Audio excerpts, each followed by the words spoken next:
Dear friends, phrasal verbs हम देखना चाह रहे हैं catch on and catch on to, और दो तीन और भी हैं कैच के साथ, वो सारे लिखने की जगह नहीं थी।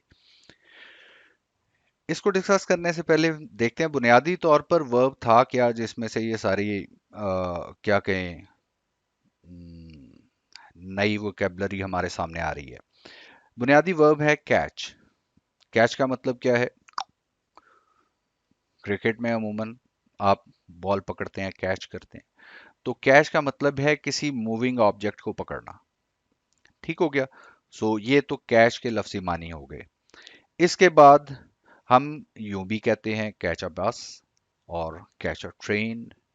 ठीक है, बस पकड़ना, ट्रेन पकड़ना। तो he was late there for he could not catch the bus. ठीक हो गया। कैच के साथ हमने देखा कैच अ बस या कैच अ ट्रेन भी हम कह सकते हैं।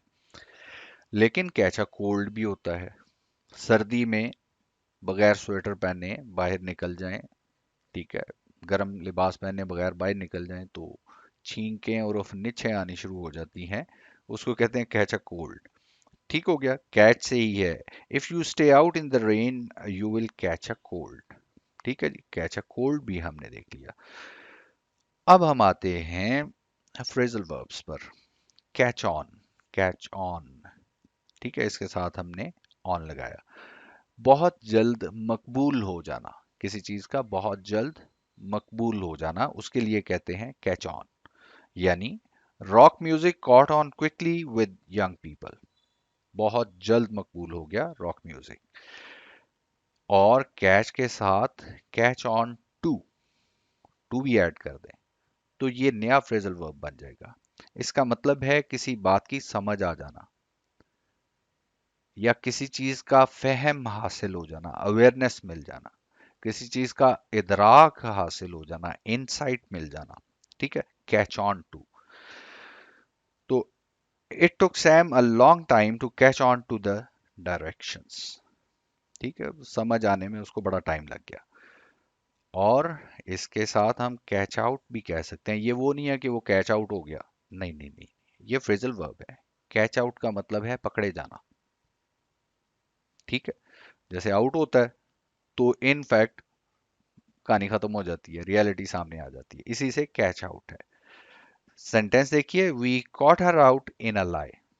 हमने उसको झूठ बोलते हुए पकड़ लिया। कैच आउट, पकड़ लिया। देन कैच अप, ये दो मानी में इस्तेमाल होता है। एक तो मानी इसके ये है कि पीछे से जाके किसी को पकड़ लेना। ठीक है, या जो आगे वाला बंदा है वो खड़ा होके किसी को कैच अप करने दे, यानी पीछे से आके अपने साथ मिलने दे। ठीक है, तो कैचअप के लिए हम कहेंगे I stopped and waited for her to catch up. मैं रुक गया और इंतजार किया कि वो भी आके साथ मिल जाए। ठीक है, ये पीछे से आने वाले के लिए हम यूज कर रहे हैं कैचअप। ये कैचअप नहीं है, टोमेटो कैचअप नहीं है, ये कैचअप है। और दूसरे वाला पीछे से भागने वाले के लिए, भाग के कोई दूसरे को पकड़ रहा है। ये पॉजिटिव नेगेटिव दोनों सेंस में इस्तेमाल होता है। जैसे चोर सिपाही में चोर आगे भाग रहा है, सिपाही पीछे भाग रहा है, तो सिपाही क्या कर रहा है, कोशिश कर रहा है कैचअप करने की। ठीक है, ये नेगेटिव सिचुएशन के अंदर। ठीक है, क्योंकि चोर नेगेटिव है। और दूसरी सूरत में पॉजिटिव भी हो सकता है कि पकड़ने के लिए, खेलते हुए। तो he was so fast that nobody could catch him up.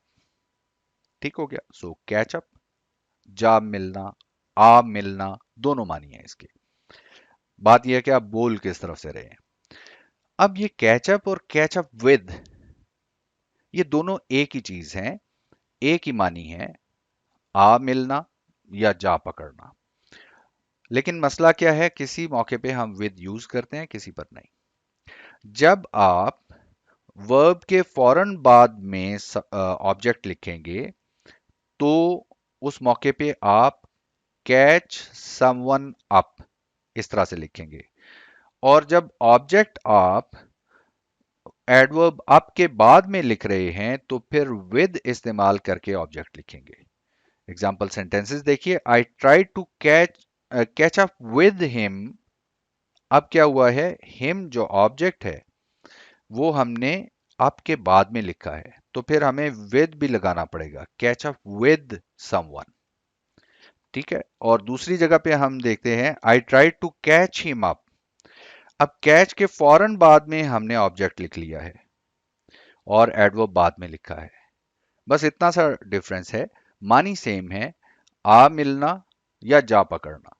ठीक है, अगर आप ऑब्जेक्ट बाद में लिख रहे हैं, आपके बाद में लिख रहे हैं तो विद समवन होगा, और अगर आप वर्ब के बाद में ही ऑब्जेक्ट लिख रहे हैं तो कैच समवन अप।